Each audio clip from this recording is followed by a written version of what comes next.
Hello students, welcome back to my YouTube channel physics concept. आज हम इस video में पढ़ेंगे क्लास 12th का एक ऐसा इंपॉर्टेंट टॉपिक जो कि बोर्ड एग्जाम्स और कॉम्पिटिटिव एग्जाम्स में अक्सर पूछा जाता है। And the topic is Coulomb's law. Video को पूरा देखें और चैनल को सब्सक्राइब जरूर कर लें, क्योंकि आगे मैं कूलॉम्स लॉ का स्टेटमेंट, इसका डेरिवेशन, इसके formulas and nature of forces सब कुछ एक एक पॉइंट ईजिली और बहुत ही सिंपली एक्सप्लेन करूंगी। तो वीडियो को स्किप ना करें, वीडियो में बने रहिए। चलिए स्टार्ट करते हैं आज का टॉपिक कूलॉम्स लॉ। तो आइए हम देखते हैं कूलॉम्स लॉ का स्टेटमेंट क्या होता है। The electrostatic force between 2 point charges is directly proportional to the product of two charges and inversely proportional to the square of distance between them. Means अगर कोई दो पॉइंट चार्जेस हैं तो उनके बीच का जो डिस्टेंस है वो क्या होगा, वो फोर्स के इनवर्सली प्रोपोर्शनल होगा, और जो दोनों चार्जेस का जो मल्टीप्लिकेशन है, जो प्रोडक्ट है, वो क्या होगा, वो उसके फोर्स के डायरेक्टली प्रोपोर्शनल होगा। यही क्या है, कूलॉम्स लॉ है। आइए हम इसको और इजीली और डायग्राम के थ्रू समझते हैं। सपोज ये पॉइंट चार्ज क्या है, Q1, ये पॉइंट चार्ज क्या है, Q2। ओके, तो ये दोनों पॉइंट चार्ज एक डिस्टेंस से सेपरेटेड है and the distance is r, small r। ये दोनों फोर्सेस क्या है, सेम नेचर के हैं। ये भी पॉजिटिव है, ये भी पॉजिटिव है। ओके, तो अब क्या होगा, इन दोनों चार्जेस पे जो फोर्स लगेगा वो कौन सा फोर्स होगा, क्योंकि ये सेम नेचर के हैं तो क्या होगा, ऑब्वियसली रिपल्सिव फोर्स होगा। मीन्स सेम चार्जेस क्या करते हैं, रिपेल करते हैं। हमने पढ़ा ही है, सेम चार्जेस क्या है, प्लस प्लस प्लस क्या होता है, रिपेल करता है, और प्लस माइनस क्या होता है, प्लस माइनस अट्रैक्ट करता है।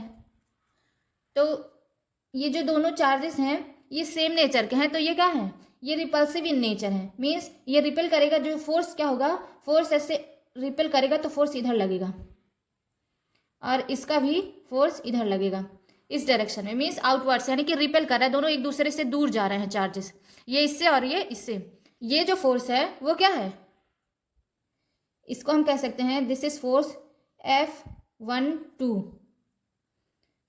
F12 ये वेक्टर फॉर्म, क्यों, क्योंकि ये जो फोर्स है वो किस पे लग रहा है, ये Q1 चार्ज पे लग रहा है, किसके द्वारा, Q2 चार्ज के द्वारा, इसलिए हम इसको लिखते हैं F12, और ये वेक्टर फॉर्म में लिखा गया है। तो F12 फोर्स किसके द्वारा लग रहा है, Q1 चार्ज पे लग रहा है, और किसके, Q2 द्वारा लग रहा है। ठीक है, और ये सेम इसी वे में हम यहाँ लिखेंगे फोर्स F21। ना दिस इज फोर्स F21। ये फोर्स कहाँ से लग रहा है, ये Q2 पे लग रहा है Q1 के द्वारा। ठीक है, तो ये क्या हो गया, F21 और ये F12। हम इसको ऐसे भी लिख सकते हैं, F12 is equals to minus F21। Means दोनों फोर्स क्या है, अपोजिट इन नेचर। सिंस ये दोनों फोर्सेस अपोजिट नेचर के हैं तो हम इसको F12 is equals to minus F21 लिख सकते हैं। लेकिन अगर हमको इसका मैग्नीट्यूड लिखना हो तो इसका मैग्नीट्यूड कैसे लिखेंगे, F is equals to magnitude of F12 vector form is equals to magnitude of F21। ये दोनों क्या है, बराबर होगा आपस में। ओके, तो चलिए अब हम इसका डेरिवेशन करते हैं और समझते हैं। डेरिवेशन से पहले इन चार्जेस के बीच में लगने वाला जो फोर्स है उसके हम एक दो प्रॉपर्टीज देख लेते हैं। तो आइए देखते हैं। फर्स्ट प्रॉपर्टी नंबर 1 क्या है, this force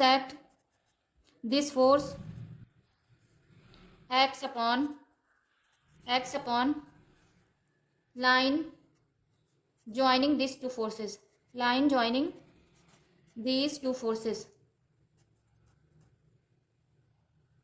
this force acts upon line joining these two charges। ये जो फोर्स होगा ना, ये फोर्स क्या होगा, सिर्फ और सिर्फ कहाँ लगेगा, ये जो फोर्स होगा वो जो इन दोनों को ज्वाइन कर रहा है उस लाइन के अलोंग ही लगेगा। ओके, ये कहीं यहाँ पे मान लीजिए ये लाइन है तो ये फोर्स कहीं इधर इधर नहीं लगेगा, ये फोर्स सिर्फ उस लाइन के अलोंग ही लगेगा जो इन दोनों चार्जेस को जोड़ रखा है।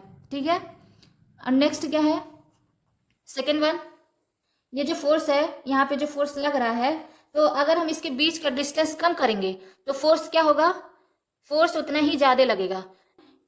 लेकिन अगर हम इन दोनों चार्जेस को अलग अलग बहुत दूर कर देते हैं, मीन्स इसके बीच का जो डिस्टेंस है उसको बढ़ा देते हैं, तो इस पे जो फोर्स लगेगा वो क्या है, वो कम हो जाएगा। तो इसलिए क्या है, ये जो फोर्स है वो इस इनके चार्जेस के बीच के डिस्टेंस पे भी डिपेंड करता है। जितना ज़्यादा डिस्टेंस होगा उतना कम फोर्स लगेगा, और जितना कम डिस्टेंस होगा उतने ज़्यादा फोर्स लगेगा। ठीक है, तो ये इसका नेक्स्ट प्रॉपर्टी है कि F depends upon medium. F जो है अलग अलग मीडियम में अलग अलग F की वैल्यू होती है, इसलिए F क्या है, F depends upon, F means force, ये हम फोर्स लिख देते हैं, force depends upon medium. Force क्या है, किसी भी मीडियम पे डिपेंड करता है। ठीक है, तो चलिए देखते हैं हम आगे। स्टेटमेंट में हमने सबसे पहले क्या देखा, स्टेटमेंट में हमने सबसे पहले देखा कि the electrostatic force between 2 point charges is directly proportional to the product of 2 charges. Means F जो है, F वो डायरेक्टली प्रोपोर्शनल है किसके, दोनों चार्जेस के प्रोडक्ट पे, यानी Q1 इंटू Q2। ये क्या है, इसको हम मान लेंगे इक्वेशन फर्स्ट। ये क्या है, force is directly proportional to Q1 into Q2। यही सेम फोर्स, इसका जो डिस्टेंस है, दोनों चार्जेस के बीच का जो डिस्टेंस है स्मॉल r, इसकी इनवर्सली प्रोपोर्शनल है, तो उसको भी हम लिख लेते हैं। तो F is inversely proportional to r square. ठीक है, ये जो चार्ज है इसके स्क्वायर के इनवर्सली प्रोपोर्शनल है। मीन्स जितना हम डिस्टेंस बढ़ाएंगे फोर्स उतना कम लगेगा, और जितना कम हम लोग ये डिस्टेंस करेंगे फोर्स उतना ज़्यादा लगेगा। तो ये हो गया इक्वेशन सेकेंड। अब उसके आगे देखते हैं हम, now from equation first and second, now from equation first and second, जब दोनों इक्वेशन को हम मिलाएंगे तो क्या होगा, तो हमें क्या मिलेगा, F is directly proportional to Q1 into Q2 upon R square.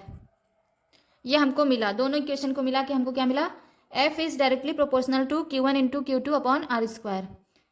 अब हम कैसे लिख सकते हैं इसको, F is equals to, proportionality sign को हटाएंगे तो यहाँ पे एक कांस्टेंट ऐड हो जाएगा, and that is K into Q1 into Q2 upon R square.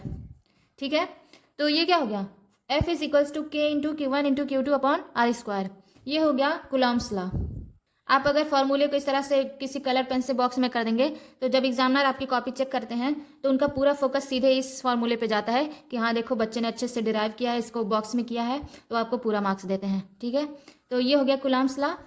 And K क्या है, K is equals to electrostatic constant, electrostatic constant.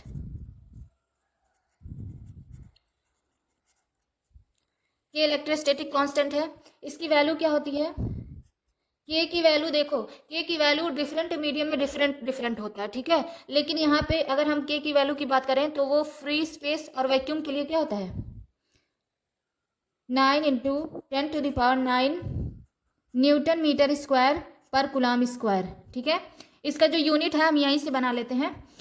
R जो है वो क्या है, डिस्टेंस है, तो ये मीटर में हो गया, और F क्या है, फोर्स का जो SI यूनिट होता है वो न्यूटन होता है।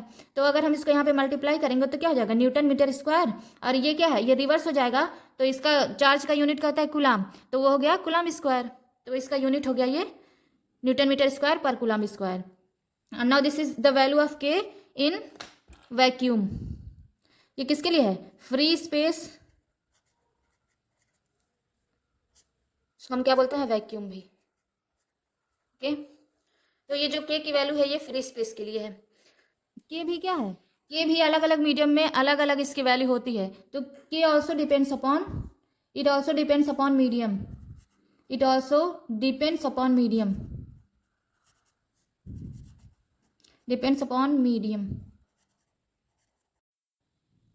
ये है कूलम्ब्स लॉ का पूरा डेरिवेशन, एक बार देख लीजिए आप अच्छे से।